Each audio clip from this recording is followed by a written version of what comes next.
through a strange set of circumstances, we managed to record this conversation with James Baldwin immediately after both of us attended that now famous meeting between a group of Mr. Baldwin's friends and Attorney General Robert Kennedy. I believe much of the emotion of that historic occasion spilled over into our conversation. In an attempt to ease the tension, I started by asking him to dig back and tell us something about his childhood and his growing up. My mind is someplace else, really. But to think back on it, I was born in Harlem Hospital, you know, and we grew up, first house I remember was on Park Avenue, which is not the American Park Avenue, or maybe it is the American Park Avenue. Uptown Park Avenue. Uptown Park Avenue, where the railroad tracks are. And we used to play on the roof, and in the, I can't call it an alley, but near the river. It was a kind of dump, garbage dump. And those were the first scenes I remember. I remember my father had trouble keeping us alive. There were 9 of us. And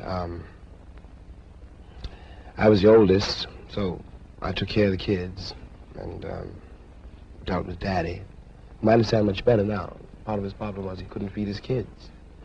But I was a kid and I didn't know that. And he was very religious, very rigid. He kept us together, I must say. And when I look back on it, after all, it was nearly 40 years ago that I was born,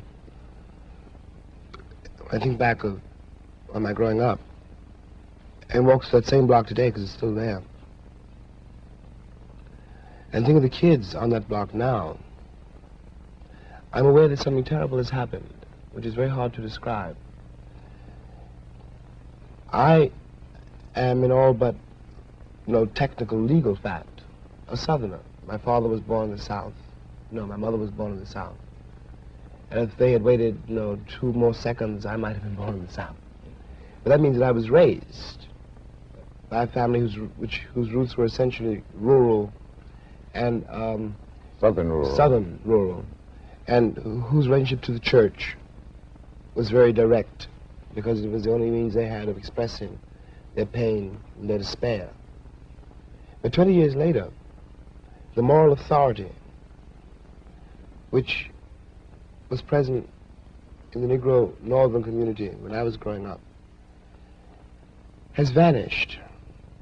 And people talk about progress, and I look at Harlem, which I really know.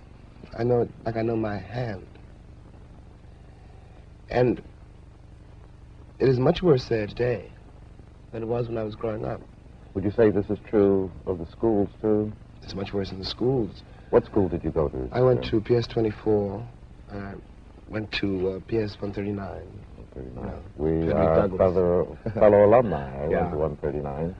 And I didn't like a lot of my teachers, but I had a couple of teachers who were very nice to me. One was a Negro teacher. And I remember, you asked me these questions, so I'm trying to answer you. I remember coming home from school, and you can guess how young I must have been.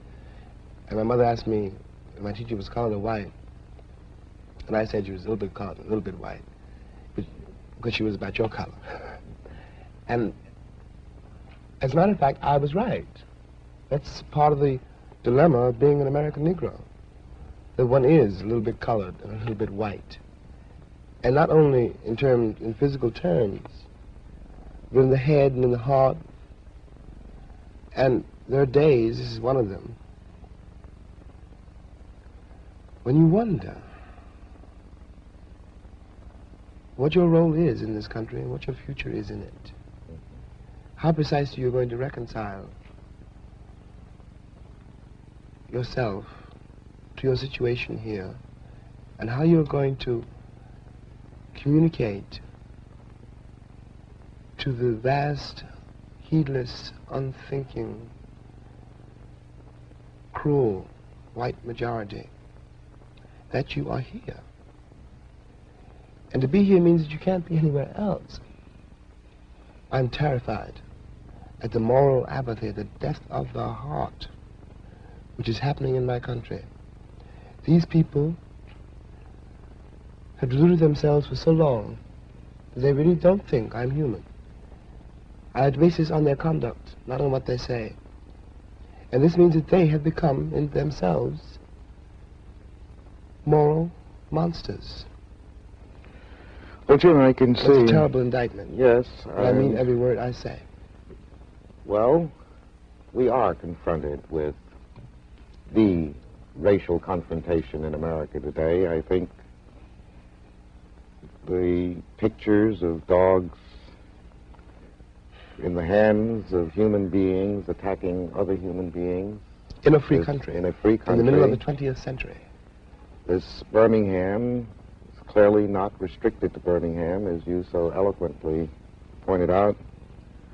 What do you think can be done to change, to use your term, the moral fiber of America? I think the one has got to find some way of putting the present administration of this country on the spot. One has got to force somehow from Washington a moral commitment, not to the Negro people, but to the life of this country. It doesn't matter any longer, and I'm speaking for myself, for Jimmy Baldwin, and I think I'm speaking for a great many other Negroes too. It doesn't matter any longer what you do to me. You can put me in jail, you can kill me, but by the time I was 17, you'd done everything that you could do to me. The problem now is, how are you going to save yourselves?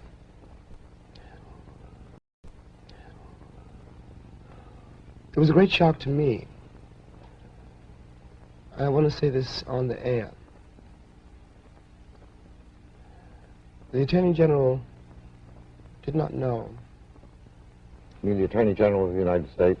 Mr. Robert Kennedy. Didn't know that I would have trouble convincing my nephew to go to Cuba, for example, to liberate the Cubans in defense of a government which now says it is doing everything it can do, which cannot liberate me. Now, there are 20 million people in this country, and you can't put them all in jail. I know how my nephew feels. I know how I feel. I know how the cats in the barbershop feel. A boy last week, who was 16 in San Francisco, told me on television, thank God we got him to talk, maybe somebody will start to listen. He said, I got no country, I've got no flag. Now, he's only 16 years old. And I couldn't say you do. I don't have any evidence to prove that he does. They were tearing down his house because San Francisco is engaging, as most northern cities now are engaged, in something called urban renewal, which means moving the Negroes out. It means Negro removal. That is what it means. And the federal government is an accomplice to this fact. Now, we're talking about human beings. There's not such a thing as a monolithic wall or, some abstraction called the Negro problem. These are Negro boys and girls who at 16 and 17 don't believe the country means anything that it says, don't feel they have any place here on the basis of the performance of the entire country. But now, Jim... No, am I exaggerating? No, I certainly could not say that you're exaggerating. But there is this picture of a group of young Negro college students in the South coming from colleges where the whole system seemed to conspire to keep them from having courage, integrity, clarity, and the willingness to take the risk which they have been taking for these last 3 or 4 years. Could you react to the student nonviolent movement which has made such an impact on America which has affected both Negroes and whites, and seemed to have jolted them out of the lethargy of tokenism and moderation. How do you account for this? Well, of course, one of the things I think that happened, Ken, really, is that in the first place, the Negro has never been as docile as white Americans wanted to believe. That was a myth. We were not singing and dancing down the levee. We were trying to keep alive. We were trying to survive a very brutal system. The Negro has never been happy in his place. What those kids, first of all, prove, they prove that. They come from a long line of fighters. And what they also prove, I'm going to get to your point, really. What they also prove is not that the Negro has changed, but that the country has arrived at a place where it can no longer contain the revolt. It can no longer, as it could do once, let's say I was a Negro college president, and I needed a new chemistry lab. So I was a Negro leader. I was a Negro leader because the white man said I was. And I came to get the new chemistry lab. Please, sir. And the tacit price I paid for the chemistry lab was to control the people I represented. And now, I can't do that. When the boy said this afternoon, we were talking to a Negro student this afternoon, who's been through it all, who's half dead, who's about 25. Jerome Smith. And that's an awful lot to ask a person to bear. The country sat back in admiration before those kids for 3 or 4 or 5 years and has not lifted a finger to help them. Now, we all knew, I know you knew and I knew too, that a moment was coming when we couldn't guarantee, that no one can guarantee that it won't reach the breaking point, you know. You can only survive so many beatings, so much humiliation, so much despair, so many broken promises, before something gives. Human beings are not by nature nonviolent. Those children had to pay a terrible price in discipline, in moral discipline, and an interior effort and courage which the country cannot imagine, because it still thinks Gary Cooper, for example, was a man. I mean his image. I have nothing against him, you know, him. You said something that you cannot expect them to remain constantly nonviolent. No, you can't. You can't. And furthermore, there were always, these students that we're talking about, a minority. The students we're talking about, when I was in Tallahassee, there were some students protesting. But there were many, many, many, many more students who had given up, who were desperate, and whom Malcolm X can reach, for example, much more easily than I can. What do you mean? What Malcolm tells them, in effect, is that they should be proud of being black, and God knows that they should be. That's a very important thing to hear in a country which assures you you should be ashamed of it. Of course, in order to do this, what he does is destroy a truth and invent a history. What he does is say, you're better because you're black. Well, of course, that isn't true. That's the trouble. Do you think that this is an appealing approach, and that the black Muslims, in preaching black supremacy, seek to exploit the frustration of the Negro?